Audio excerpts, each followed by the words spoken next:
Prime Italia channel 'ਚ ਤੁਹਾਡਾ ਸਾਰਿਆਂ ਦਾ ਬਹੁਤ-ਬਹੁਤ ਸਵਾਗਤ ਹੈ। ਇੱਕ ਵਾਰ ਫਿਰ ਹਾਜ਼ਰ ਹਾਂ ਅੱਜ ਦੀਆਂ ਕੁਝ ਖਾਸ ਨਿਊਜ਼ ਲੈ ਕੇ। ਇਸ ਤੋਂ ਪਹਿਲਾਂ ਕਿ ਆਪਾਂ ਵੀਡੀਓ ਸ਼ੁਰੂ ਕਰੀਏ, ਜੇਕਰ ਤੁਸੀਂ ਚੈਨਲ 'ਤੇ ਪਹਿਲੀ ਵਾਰ ਆਏ ਹੋ ਤਾਂ ਚੈਨਲ ਨੂੰ ਜ਼ਰੂਰ ਸਬਸਕ੍ਰਾਈਬ ਕਰ ਲਵੋ। ਤਾਂ ਜਿਨ੍ਹਾਂ ਨੇ ਚੈਨਲ ਨੂੰ ਸਬਸਕ੍ਰਾਈਬ ਕੀਤਾ ਹੈ ਉਹਨਾਂ ਸਾਰਿਆਂ ਦਾ ਬਹੁਤ-ਬਹੁਤ ਸ਼ੁਕਰੀਆ। ਅਤੇ ਵੀਡੀਓ ਦੀ ਨੋਟੀਫਿਕੇਸ਼ਨ ਲਈ ਬੈਲ ਆਈਕਨ ਦਾ ਬਟਨ ਵੀ ਜ਼ਰੂਰ ਪ੍ਰੈਸ ਕਰ ਲਓ ਤਾਂ ਕਿ ਜਦੋਂ ਵੀ ਅਸੀਂ ਨਵੀਂ ਵੀਡੀਓ ਅਪਲੋਡ ਕਰੀਏ ਉਹਦੀ ਨੋਟੀਫਿਕੇਸ਼ਨ ਤੁਹਾਡੇ ਤੱਕ ਪਹੁੰਚ ਜਾਵੇ। ਹੁਣ ਆਪਾਂ ਸ਼ੁਰੂ ਕਰਦੇ ਹਾਂ ਅੱਜ ਦੀਆਂ ਕੁਝ ਖਾਸ ਨਿਊਜ਼। ਪਹਿਲਾਂ ਦੇਖਦੇ ਹਾਂ ਕਿ ਪਿਛਲੇ 24 ਘੰਟਿਆਂ ਦੇ ਵਿੱਚ ਇਟਲੀ 'ਚ ਕਿੰਨੇ ਕੇਸ ਆਏ ਹਨ। ਇਟਲੀ ਦੇ ਵਿੱਚ ਪਿਛਲੇ 24 ਘੰਟਿਆਂ ਦੇ ਵਿੱਚ 2072 ਨਵੇਂ ਕੇਸ ਆਏ ਹਨ ਅਤੇ 3 ਡੈਥ ਹੋਈਆਂ ਹਨ। ਅਤੇ ਅੱਜ ਜੇਕਰ ਆਪਾਂ ਟੈਸਟਾਂ ਦੀ ਗੱਲ ਕਰੀਏ ਤਾਂ ਇਟਲੀ ਦੇ ਵਿੱਚ ਅੱਜ ਜਿਹੜੇ ਟੈਸਟ ਹੋਏ ਹਨ 99,099 ਟੈਸਟ ਹੋਏ ਹਨ ਅਤੇ ਪੋਜ਼ੀਟਿਵਿਟੀ ਰੇਟ ਜਿਹੜਾ ਹੈਗਾ ਇਟਲੀ ਦੇ ਵਿੱਚ 2.3% ਹੈ। ਇਸ ਤੋਂ ਬਾਅਦ ਅਗਲੀ ਨਿਊਜ਼ ਇਟਲੀ ਤੋਂ ਆ ਰਹੀ ਹੈ। ਦੱਸਿਆ ਜਾ ਰਿਹਾ ਹੈ ਕਿ ਇਟਲੀ ਦੇ ਵਿੱਚ ਪਾਰਮਾ ਸਟੇਟ ਦੇ ਵਿੱਚ ਇੱਕ ਐਕਸੀਡੈਂਟ ਹੋਇਆ ਹੈ, ਜਿਸ ਦੇ ਵਿੱਚ ਇੱਕ ਵਰਕਰ ਕੰਮ ਕਰਦੇ ਟਾਈਮ 4 ਮੀਟਰ ਦੀ ਉਚਾਈ ਤੋਂ ਡਿੱਗ ਪਿਆ। ਇਹ ਵਿਅਕਤੀ 49 ਸਾਲ ਦਾ ਸੀ ਅਤੇ ਇਹ ਬਰੇਸ਼ੀਆ ਤੋਂ ਸੀ ਅਤੇ ਇਹ ਘਟਨਾ ਕੱਲ੍ਹ ਸਵੇਰ ਦੀ ਹੈ। ਦੱਸਿਆ ਜਾ ਰਿਹਾ ਕਿ ਉਹ ਵਿਅਕਤੀ ਬੂਸੀ ਉਨੀਸ਼ਮ ਫੈਕਟਰੀ ਸੋਰਬੋਲੋ ਦੇ ਵਿੱਚ ਕੰਮ ਕਰਦਾ ਸੀ ਅਤੇ ਕੰਮ ਕਰਦੇ ਟਾਈਮ ਉਹ 4 ਮੀਟਰ ਦੀ ਉਚਾਈ ਤੋਂ ਨੀਚੇ ਜ਼ਮੀਨ 'ਤੇ ਡਿੱਗ ਗਿਆ ਅਤੇ ਜਿਸ ਦੇ ਨਾਲ ਉਸਨੂੰ ਕਾਫੀ ਜ਼ਿਆਦਾ ਸੱਟਾਂ ਲੱਗੀਆਂ। ਦੱਸਿਆ ਜਾ ਰਿਹਾ ਕਿ ਜਦੋਂ ਉਹ ਇਸ ਉਚਾਈ 'ਤੇ ਕੰਮ ਕਰ ਰਿਹਾ ਸੀ ਉਸ ਦਾ ਬੈਲੈਂਸ ਖੋ ਗਿਆ ਅਤੇ ਜਿਸ ਦੇ ਕਰਕੇ ਉਹ ਗਰਾਊਂਡ 'ਤੇ ਡਿੱਗਿਆ ਅਤੇ ਜਦੋਂ ਉਹ ਡਿੱਗਿਆ ਤਾਂ ਉਸੇ ਟਾਈਮ ਐਂਬੂਲੈਂਸ ਪਹੁੰਚ ਗਈ ਅਤੇ ਐਂਬੂਲੈਂਸ 'ਤੇ ਔਨ ਦੀ ਸਪੋਟ 'ਤੇ ਜਿਹੜੇ ਹੈਲੀਕਾਪਟਰ ਵੀ ਪਹੁੰਚੇ ਅਤੇ ਉਸਨੂੰ ਜਿਹੜਾ ਹਸਪੀਟਲ ਹੈ ਉੱਥੇ ਲੈ ਕੇ ਗਏ ਅਤੇ ਉੱਥੇ ਜਾ ਕੇ ਡਾਕਟਰਾਂ ਨੇ ਉਹਨਾਂ ਨੂੰ ਐਮਰਜੈਂਸੀ ਰੂਮ ਰੈਫਰ ਕੀਤਾ ਅਤੇ ਉਸ ਤੋਂ ਬਾਅਦ ਉੱਥੇ ਜਾਂਦੇ ਹੀ ਉਸਦੀ ਥੋੜ੍ਹੀ ਟਾਈਮ ਬਾਅਦ ਉਸਦੀ ਮੌਤ ਹੋ ਗਈ। ਇਸ ਤੋਂ ਬਾਅਦ ਅਗਲੀ ਘਟਨਾ ਵੀ ਕੁਛ ਇਸੇ ਤਰ੍ਹਾਂ ਦੀ ਹੈ, ਜਿਹੜੀ ਕਿ ਸਰਦਾਨੀਆ ਦੇ ਵਿੱਚ ਹੋਈ ਹੈ। ਦੀ ਸਿਟੀ ਹੈਗੀ ਆ ਕਾਲੀਆਰੀ, ਜਿਸ ਦੇ ਵਿੱਚ ਇੱਕ ਆਦਮੀ ਨੇ ਇੱਕ ਬਿਲਡਿੰਗ ਤੋਂ ਛਲਾਂਗ ਲਗਾਈ ਅਤੇ ਜਦੋਂ ਉਸਨੇ ਬਿਲਡਿੰਗ ਤੋਂ ਛਲਾਂਗ ਲਗਾਈ ਤਾਂ ਉਹ ਨੀਚੇ ਇੱਕ ਲੇਡੀ ਜਾ ਰਹੀ ਸੀ ਅਤੇ ਉਸ ਦੇ ਨਾਲ ਉਸਦਾ ਛੋਟਾ ਬੱਚਾ ਸੀ। ਉਹ ਜਾ ਰਿਹਾ ਸੀ ਅਤੇ ਉਹ ਉਹਨਾਂ ਦੇ ਵਿੱਚ ਆ ਕੇ ਕਿ ਡਿੱਗਾ, ਜਿਸ ਦੇ ਨਾਲ ਡਿੱਗਦੇ ਸਾਰੇ ਹੀ ਉਸ ਵਿਅਕਤੀ ਦੀ ਮੌਤ ਹੋ ਗਈ ਅਤੇ ਇਹ ਘਟਨਾ ਅੱਜ ਸਵੇਰ ਦੀ 10:30 ਵਜੇ ਦੀ ਹੈ। ਵਿਅਕਤੀ 56 ਸਾਲ ਦਾ ਸੀ ਅਤੇ ਦੱਸਿਆ ਜਾ ਰਿਹਾ ਕਿ ਇਸਨੇ ਆਪਣੀ ਮਰਜ਼ੀ ਨਾਲ ਹੀ ਛਾਲ ਮਾਰੀ ਹੈ। ਕਹਿ ਸਕਦੇ ਕਿ ਉਸਨੇ ਖੁਦਕੁਸ਼ੀ ਕਰਨ ਦੀ ਕੋਸ਼ਿਸ਼ ਕੀਤੀ ਹੈ ਅਤੇ ਉਹ ਜਿਹੜੀ ਲੇਡੀ ਸੀ ਉਹ ਸੀਗੀ 35 ਸਾਲਾਂ ਦੀ ਸੀ ਅਤੇ ਉਸਨੂੰ ਬਚਾ ਲਿੱਤਾ ਗਿਆ ਹੈ ਅਤੇ ਉਸ ਦੇ ਨਾਲ ਜਿਹੜਾ ਬੱਚਾ ਸੀ ਉਹ ਵੀ ਸੁਰੱਖਿਅਤ ਹੈ।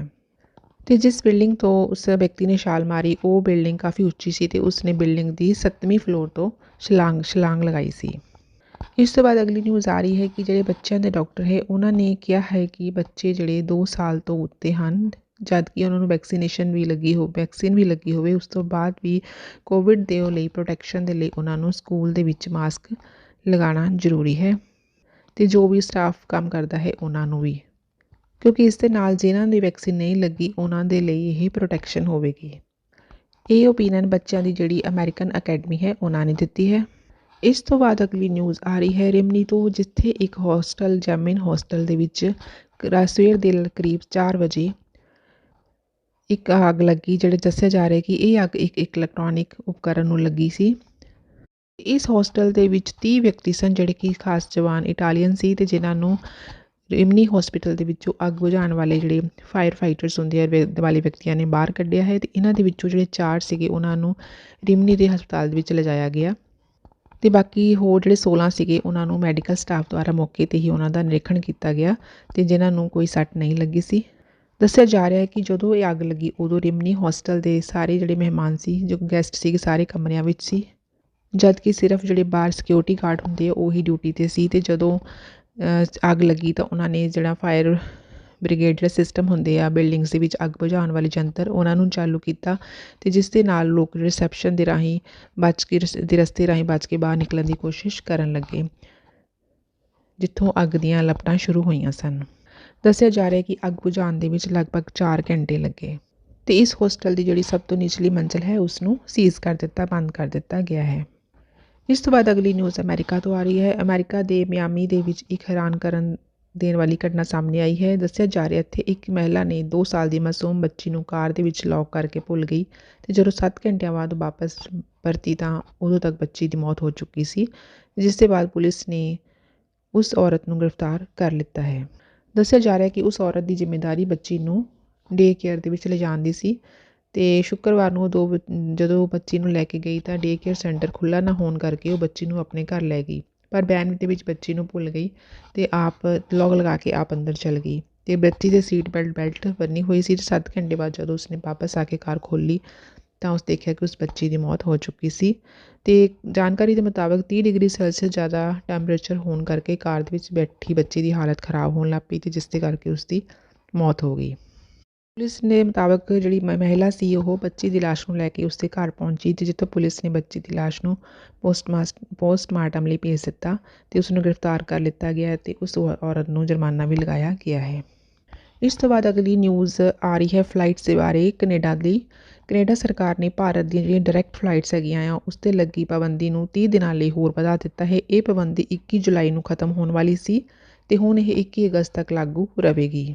ਕੋਵਿਡ-19 ਮਹਾਮਾਰੀ ਦੀ ਦੂਜੀ ਲਹਿਰ ਅਤੇ ਕਰੋਨਾ ਵਾਇਰਸ ਦੇ ਡੈਲਟਾ ਵੇਰੀਐਂਟ ਦੇ ਵੱਧਦੇ ਹੋਏ ਮਾਮਲਿਆਂ ਕਰਕੇ ਕੈਨੇਡਾ ਦੇ ਵਿੱਚ ਪਹਿਲੀ ਵਾਰ 22 ਅਪ੍ਰੈਲ ਨੂੰ ਪਾਬੰਦੀ ਲੱਗੀ ਸੀ ਅਤੇ ਉਸ ਤੋਂ ਬਾਅਦ ਇਹ ਚੌਥੀ ਵਾਰ ਹੈ ਜਦੋਂ ਇਸ ਪਾਬੰਦੀ ਨੂੰ ਵਧਾਇਆ ਗਿਆ ਹੈ।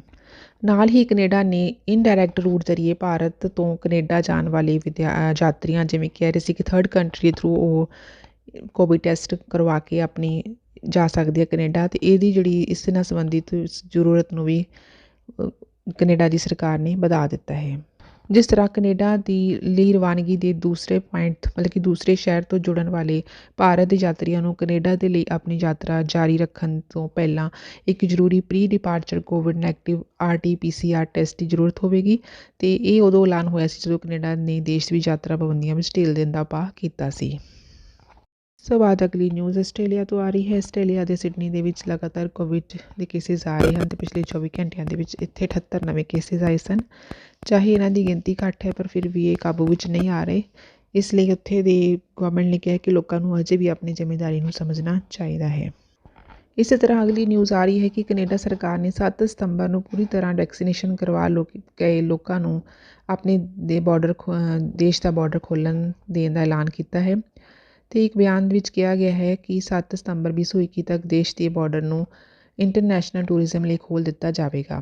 ਭਾਵੇਂ ਕਿ ਕੈਨੇਡਾ ਨੇ 21 ਅਗਸਤ ਤੱਕ ਭਾਰਤ ਤੋਂ ਆਉਣ ਵਾਲੇ ਜਹਾਜ਼ਾਂ 'ਤੇ ਰੋਕ ਲਗਾ ਦਿੱਤੀ ਹੈ, ਪਰ ਕੈਨੇਡਾ ਸਰਕਾਰ ਨੇ ਕਿਹਾ ਹੈ ਕਿ ਉਹ ਆਪਣੀਆਂ ਬਾਰਡਰ ਉਹਨਾਂ ਲੋਕਾਂ ਲਈ ਖੋਲ੍ਹੇਗਾ ਜਿਹੜੇ ਕਰੋਨਾ ਵੈਕਸੀਨ ਦੀਆਂ ਦੋਨੋਂ ਡੋਜ਼ਿਸ ਲੈ ਚੁੱਕੇ ਹਨ ਅਤੇ ਇੱਕ ਬਿਆਨ ਮੁਤਾਬਕ ਕਰੋਨਾ ਵੈਕਸੀਨ ਦੀ ਦੂਜੀ ਡੋਜ਼ਿਸ ਕੈਨੇਡਾ ਪਹੁੰਚਣ ਤੋਂ ਪਹਿਲਾਂ ਕਰੀਬ 14 ਦਿਨ ਪਹਿਲਾਂ ਲੈਣੀ ਜ਼ਰੂਰੀ ਹੋਵੇਗੀ। ਇਸ ਤੋਂ ਬਾਅਦ ਯੂਰਪ ਦੇ ਵਿੱਚ ਵਿਨਾਸ਼ਕਾਰੀ ਹੜ੍ਹ ਦੇ ਮਰਨ ਵਾਲਿਆਂ ਦੀ ਗਿਣਤੀ 180 ਤੋਂ ਪਾਰ ਹੋ ਚੁੱਕੀ ਹੈ। ਹੜ੍ਹ ਦਾ ਪਾਣੀ ਘਟਣ ਦੇ ਬਾਅਦ ਬਚਾਵ ਕਰਮੀ ਮਲਬੇ ਵਿੱਚ ਫਸੇ ਲੋਕਾਂ ਦੀ ਭਾਲ ਕਰ ਰਹੇ ਹਨ। ਉੱਥੇ ਇਸ ਹੜ੍ਹ ਦੇ ਨਾਲ 8 ਬਿਲੀਅਨ ਯੂਰੋ ਕਰੀਬ 70,600 ਕਰੋੜ ਰੁਪਏ ਦਾ ਨੁਕਸਾਨ ਹੋਇਆ ਹੈ ਅਤੇ ਸਭ ਤੋਂ ਜ਼ਿਆਦਾ ਨੁਕਸਾਨ ਜਰਮਨੀ ਦੇ ਵਿੱਚ ਹੋਇਆ ਹੈ ਅਤੇ ਉੱਥੇ ਕਈ ਸੜਕਾਂ ਦੇ ਬ੍ਰਿਜ ਵੀ ਟੁੱਟ ਗਏ ਹਨ ਅਤੇ ਇਸ ਦੇ ਲਈ ਜਰਮਨੀ ਦੀ ਮਦਦ ਲਈ ਗੁਆਂਢੀ ਦੇਸ਼ਾਂ ਨੇ ਮਦਦ ਦਾ ਹੱਥ ਵਧਾਇਆ ਹੈ ਅਤੇ ਕੋਈ ਦੇਸ਼ ਆਪਣੀ ਫੌਜ ਭੇਜ ਰਿਹਾ ਹੈ ਤਾਂ ਕਿਸੇ ਦੇਸ਼ ਦੇ ਲੋਕ ਖੁਦ ਮਦਦ ਕਰਨ ਲਈ ਪਹੁੰਚ ਰਹੇ ਹਨ। ਜਰਮਨੀ, ਬੈਲਜੀਅਮ ਅਤੇ ਨੀਦਰਲੈਂਡ ਦੇ ਬੇਹੱਦ ਪ੍ਰਭਾਵਿਤ ਇਲਾਕਿਆਂ ਵਿੱਚ ਮੀਂਹ ਰੁਕ ਗਿਆ ਹੈ ਅਤੇ ਪੱਛਮੀ ਅਤੇ ਮੱਧ ਯੂਰਪ ਦੇ ਹਿੱਸਿਆਂ ਵਿੱਚ ਤੂਫਾਨ ਅਤੇ ਮੀਂਹ ਅਜੇ ਵੀ ਜਾਰੀ ਹੈ। ਇਹ ਸੀ ਅੱਜ ਦੀਆਂ ਕੁਝ ਖਾਸ ਖਬਰਾਂ। ਇਸ ਦੇ ਨਾਲ ਹੀ ਆਪਾਂ ਵੀਡੀਓ ਖਤਮ ਕਰਦੇ ਹਾਂ। ਜੇ ਵੀਡੀਓ ਚੰਗੀ ਲੱਗੀ ਤਾਂ ਲਾਈਕ ਕਰਿਓ। ਵੀਡੀਓ ਦੇਖਣ ਲਈ ਤੁਹਾਡਾ ਸਭ ਦਾ ਬਹੁਤ ਬਹੁਤ ਧੰਨਵਾਦ।